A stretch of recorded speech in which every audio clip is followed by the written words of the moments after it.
I read this book, Southern Witness, Unitarians and Universalists. I ordered it from Skinner House, one of UU's major presses. It was written by a colleague, ministerial colleague, Gordon Gibson, who lives now in, I think Gordon lives in North Carolina. And I read it because I didn't know the history of the Unitarians and Universalists in the South, and because I want to keep track of current progressive UU literature. When I finished reading it, I returned to my bookshelf and pulled out two other books that have moved me.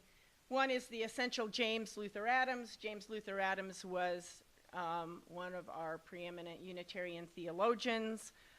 He's been dead since the 70s, I believe. And the other is The Prophetic Imperative by Richard Gilbert. In our hymnal, you'll notice several writings and some text to hymns written by Richard Gilbert. He is a Universalist minister and is a minister emerita, I think, at the church in Rochester. I've read this book so many times that I have to hold it together with a rubber band. Both James Luther Adams and Gordon Gibson and Richard Gilbert harken me back to a quote that I learned in seminary from Gandhi. And he said, "Those who say that religion and politics don't know the meaning of either." Richard Gilbert says that we need to wear a seamless garment. He said that trying to separate the spiritual from the social is meaningless, if not a dangerous enterprise. Note the interesting play on the word here, spiritual. We're singing Negro spirituals, and from where does that oppression and that cry for justice come? Gilbert goes on to say, "I challenge the seeming contradiction between prayer and politics, contemplation and action, and being and doing. We should not talk about putting faith into action or religion into practice as if faith does not include action or religion. The spiritual and the social are always in dialogue, so interwoven it's hard to distinguish one from the other. The social without the spiritual is rudderless, and the spiritual without the social is vacuous." I also pulled together some readings and reread some work by James Luther Adams, and he emphasized that nothing is complete. Revelation, he says, is never sealed, and it's always continuous. True liberalism, Adams said, demands mutuality, love, and justice for all of the community. True liberalism comes not through coercion, but through consent. Adams and Gilbert made me stop and wonder what has happened and what has been sealed beneath the surface of our culture since the civil rights movement ended. What needs to be revealed and what was sealed as if it had gone away? Racism is really a hard subject to discuss. And I find it difficult when I hear people say, "I'm not racist, but ... like in the old days when we'd say, "Well, I'm not a feminist, but I really do want equal rights for women." Well, I will totally admit that I am racist. I do hold prejudged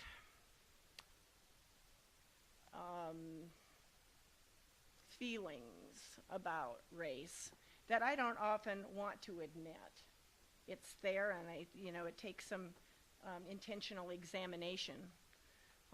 Same goes for class and culture and sexism. We would like to think racism ended with in 1964 when the Civil Rights Act was signed, but it didn't, and we know better than that. And many times we've acted and denied racism, and it continues to be a problem. It doesn't continue to be a problem since now we share public facilities. Yet we have found that there is indeed a new Jim Crow. There's been racism sealed below the surface that we just haven't wanted to talk about. Most recently, it cracked the surface and rose its ugly head. We have to talk about it. We have to talk about it, and we have to begin to understand how racism and how white privilege at best and white supremacy at worst continues to prevail. We have to talk about it. Our work isn't done. We have stood still when we need and forgot that we are a movement and that revelation is a continuous process. So now we'll take a look back to see where we came from and where we have evolved as Unitarian Universalists. We'll take a look at some of our historical roots because, as James Luther Adams says, by our roots you shall know us. In his book, Southern Witness, it's a story of the history of Unitarians and Universalists in the South during the Civil Rights Movement. Gordon Gibson, now retired, lived to tell it. He gathered stories about churches and fellowships throughout the South from the mid-40s through the 60s. Unfortunately, he doesn't cover the history of Kentucky, perhaps because no one can really decide if Kentucky's really in the South. Unitarians and Universalists were relatively new denominations in the South during the Civil Rights Movement. When they arrived, they did not find paradise. Rather, they found peril, but they also found opportunity. Most of the stories that Gibson tells are about Unitarians and Universalists. Now, for those new to UUism, remember, Unitarianism and Universalism were separate denominations until 1962, when the two consolidated into being Unitarian Universalists. So much of the Civil Rights Movement there were Unitarians and Universalists. There was no covenant of our principles as we see on the wall during the Civil Rights Movement. That only came after the consolidation in the mid-60s. These principles weren't written as, quote, a guide. Nevertheless, the theology of the Unitarians and the Universalists was based on principles of individual responsibility to all of humanity and based on creating a supportive and inclusive community. The Universalists were the first to arrive in the South. They were predominantly uneducated. That means not with formal theological education like Harvard Divinity School, like most of the Unitarians of the day. They were grassroots, predominantly rural and mostly small congregations that were settled by circuit riders and missionaries. They were not particularly affluent. The Unitarians came from the north. They were more financially affluent and educated, yet they did not arrive to form any mass until the late 40s, early 50s, and even have any real presence until mid-60s or so in any terms of any big congregations. The Unitarians were more intellectual, the Universalists more spiritual in terms of how their congregations and worship took place. But both were considered liberal, and both were practicing primarily a liberal Christian theology at the time. Neither Unitarianism nor Universalism were as in broad of scope of theologies as we know it today. And as I said, revelation is continuous. We move and we evolve, and we are, as our hymnal says, a living tradition. The new Unitarians and Universalist congregations were frequently called fellowships, like this one, and were created out of the fellowship movement. They were lay-led and most often did not call a settled minister. Some fellowships grew without professional ministry. Some fellowships eventually called ministers. And that's a totally another sermon about the history of Unitarian Universalism, and particularly for us as the history of the fellowship movement. But the important thing to know about formal churches and fellowships is that they were new, they were small in number, and they were but a sliver of the whole civil rights movement. Nevertheless, they persisted. And even though they were small, they were mighty. And their involvement in the civil rights movement definitely bent the arc of justice, which, by the way, is not Martin Luther King's quote. It's Theodore Parker's, a Universalist, or a Unitarian theologian who has written, and also a transcendentalist. But because they were new and liberal, they were misunderstood. In some areas, the new Unitarians were known as communists and weirdos. In other places, they were thought of as cults. The Unitarians and Universalists were welcoming, and when they were welcoming could also mean dangerous. One congregation opened its space to the ACLU and Planned Parenthood, this is in the early 50s, and made space available to a black congregation who had nowhere else to worship. Yet more often, these small congregations had difficulty finding places to meet. Either they were too poor to build their own church facility, or they had to meet in places like the YMCA, private clubs, people's homes, or places like the Masonic halls. They met comfortably until they welcomed black people to join them. And when they welcomed into their congregations, either as speakers or as members. And time after time, they were told that they had to move venues because they were either breaking the law that says black and white people should not meet together, they were segregationists, or by including blacks in any of their activities. Time after time, the congregations moved. They held tightly and were not moved by their principles, but they had to move literally, and they resettled, and they did not give up. They continued to move as they needed to. But of course, the biggest issue that they faced was segregation and overt racism. It was just the way people lived. I'm thinking Jack's having memories here of living in Alabama at the time. It's just the way people lived, worked, played, were educated, and worshiped. But we need to be careful not to generalize. Not all Unitarians and Universalists supported desegregation.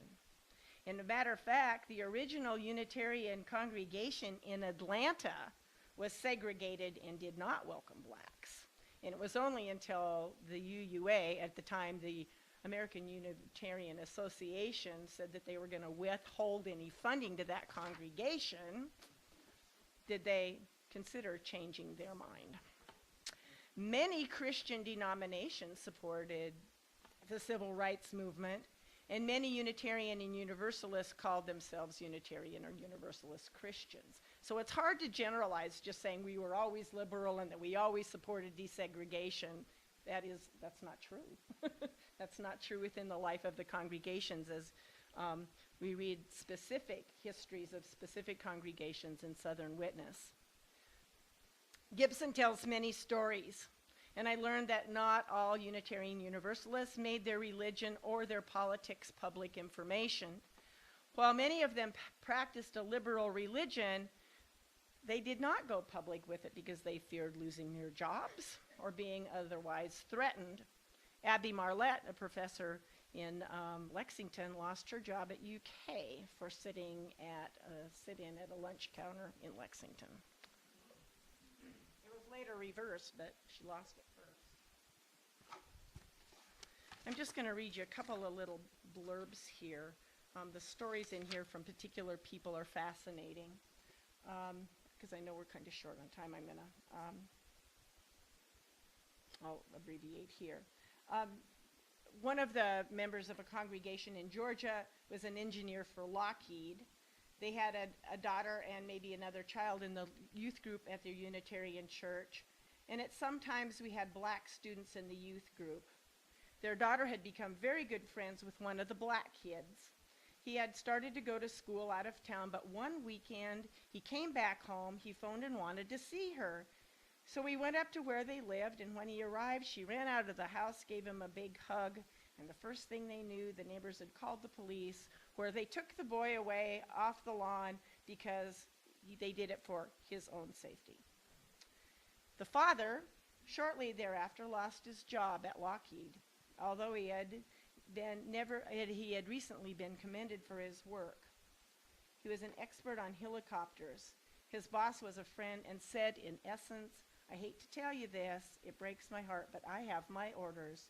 You are to pick up your paycheck on Friday." Unitarians going public. Here's another one from Georgia.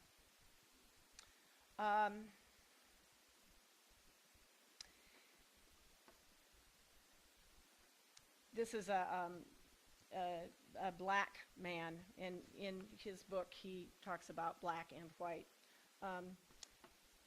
In mid-afternoon on January 12th, this is in the mid-50s, Horace Montgomery and several other faculty members were drafting statements to protect two students who had been admitted to the University of Georgia, and then when they arrived on campus, they were removed for their own safety.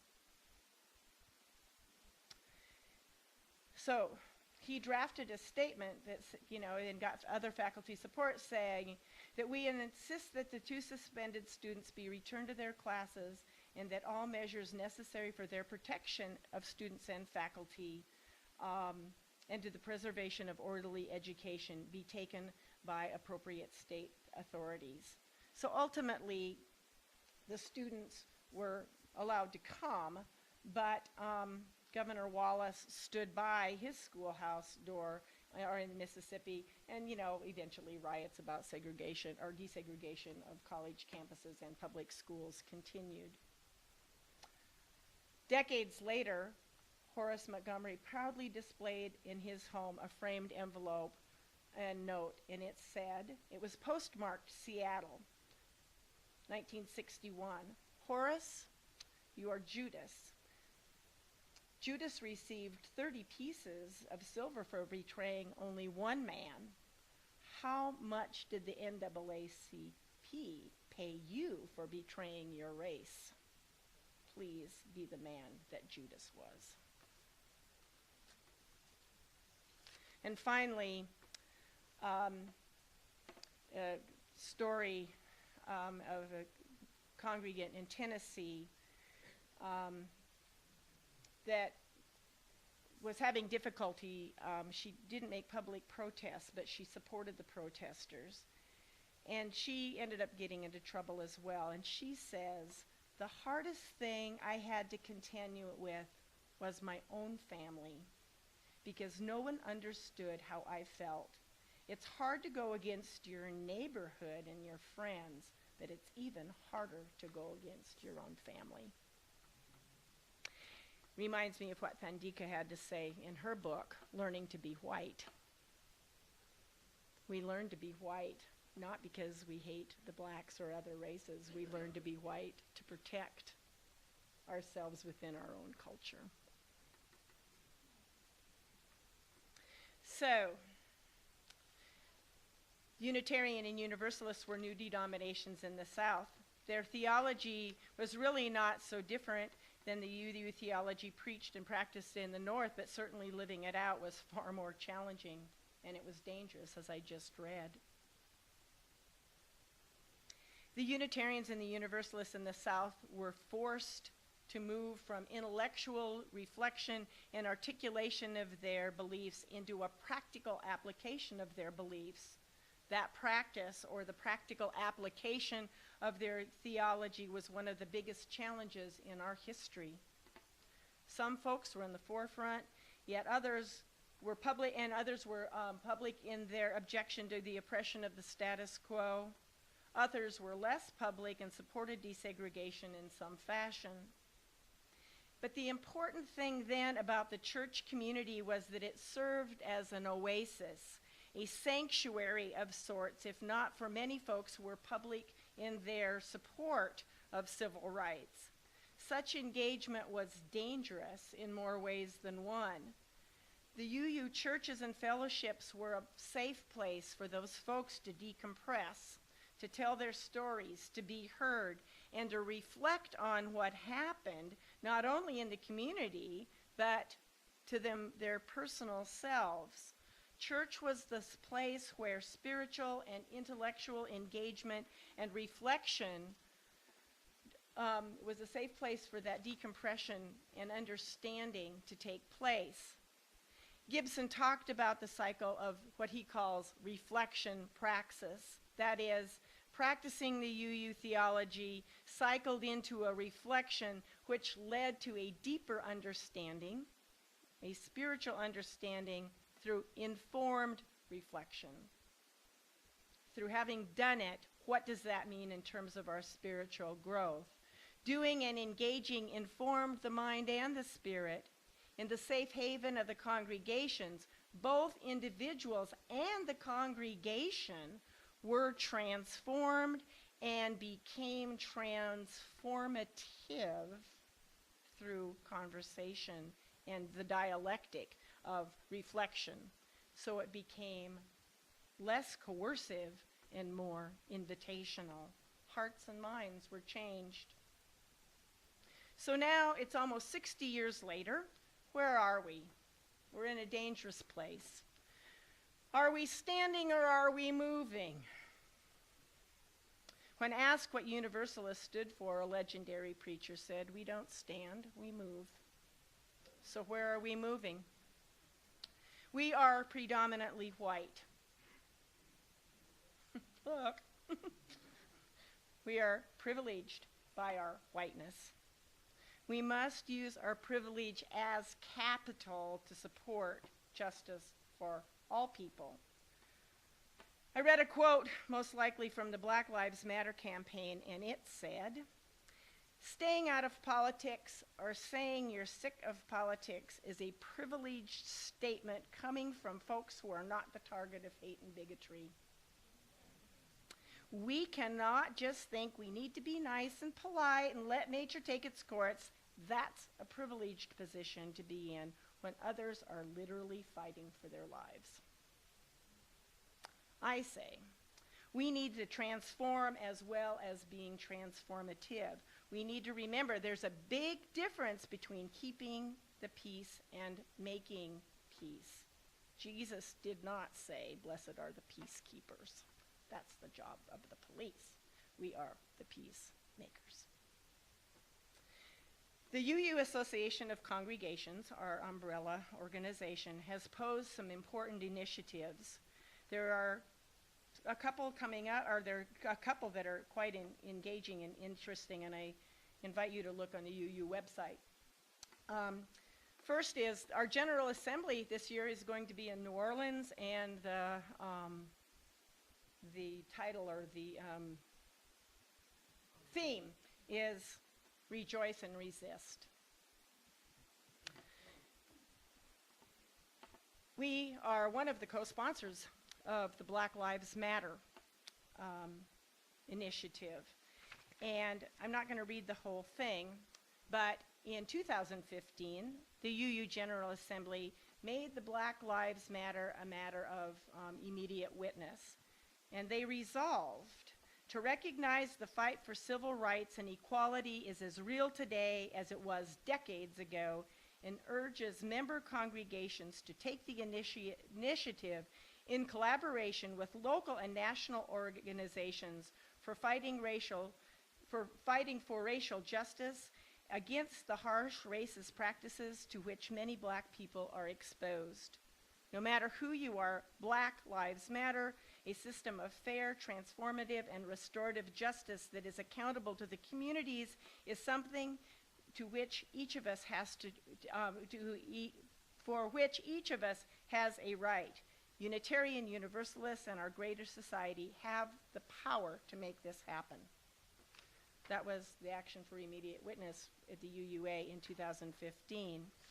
Most recently, and I sent this to some of you, that the UUA posed a declaration of conscience. They asked individuals as well as congregations to sign this declaration of conscience.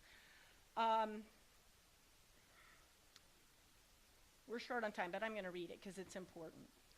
At this extraordinary time in our nation's history, we are called to affirm our profound commitment to the fundamental principles of justice, equity and compassion, and truth to core values of American society. In the face of looming threats to immigrants, Muslims, people of color, and the LGBTQ community, and the rise of hate speech, harassment, and hate crimes, we affirm our belief in the inherent worth and dignity of every person. In opposition to any steps to undermine the right for every citizen to vote or to turn back advances in the access to health care and reproductive rights, we affirm our commitment to justice and compassion in human relations. And against actions to weaken, eliminate initiatives to address the threat of climate change, actions that would threaten not only our country but the entire planet, we affirm our unyielding commitment to protect the interdependent web of all existence. We will oppose any and all just government actions to deport, register, discriminate, or to despoil. We as a people of conscience will declare our commitment to translate our values into action as we stand on the side of love with the most vulnerable among us. We welcome and invite all to join in this commitment for justice. The time is now. That's the UU Declaration of Conscience. Individuals and congregations can sign it. It can be put on the website. And I would encourage our congregation to consider signing that as a congregation to say where we stand and move. Gibson says it's not just a time to reflect on the stories of the past with pride of everything that we've done so much. Rather, let those stories must lead us to understand that there is much left to do. We might also consider a sanctuary movement. That's another very exciting thing that the UA is supporting, the sanctuary movement and helping congregations become sanctuaries. And we have people in our midst that might very well need our help in that regard. So yes, I think there are some things to fear. I don't ask you not to be afraid, but I do ask us to garner courage and act in spite of fear. And so I ask, how much courage do we really have? How much are we as individuals willing to risk? How much are we willing to let our light shine? Are we ready and really willing to do the hard work of looking at our privilege as white individuals and understand how racism continues even though we would prefer to deny it? Can we begin to empathize with people of color, and I mean really empathize, and to put ourselves in position of harm? What seemingly little things can we do? Well, I brought 3 of these. You can post them in our yard. I have one in my front yard. You can post both of these in our yard of our congregation. We could put up the Standing on the Side of Love banner, and people say, oh, somebody will tear it down. Well, we put it back up, or if they rip it, we mend it. But it says who we are. And do we really have the courage to do church in a manner that those folks did in the stories that I told, and that are told time after time in the Southern Witness? So, look, here, and here, and here. Also, others are weeping and rising and gathering their courage. You belong to them, and they to you, and together we will break through and bend the arc of justice all the way down into our lives. You are all ministers. Go, put on the seamless garment, gather your courage, go, move, make justice happen.